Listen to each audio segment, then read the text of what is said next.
থেকে যতটুকু তাদেরকে চাপ প্রয়োগ করার জন্য চেষ্টা করেছি, কিন্তু আমি জানি না আমি সফল হয়েছি না ব্যর্থ হয়েছি। কিন্তু আইন শৃঙ্খলা রক্ষাকারী বাহিনীর দায়িত্ব রয়েছে এগুলো মনিটরিং করা এবং এদেরকে অনিয়ম দেখলে গ্রেপ্তার করা।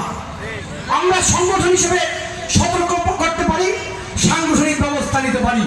যেমন আমাদের কাছে যদি কোনো অভিযোগ আসে, কোনো নেতা বা কর্মী অন্যায় করেছে, আমরা প্রথম হয়তো শোকজ করি, তারপরে অন্যায়ের মাত্রা বুঝে আমরা কোথাও কোথাও বহিষ্কার করি, কোথাও আমরা কমিটি বিলুপ্ত করি, আবার কমিটি বিলুপ্ত করে বহিষ্কার করে আমরা সাংবাদিক সম্মেলনের মাধ্যমে আইন শৃঙ্খলা রক্ষাকারী বাহিনীকে আহ্বান জানাই তাদেরকে গ্রেপ্তার করার জন্য।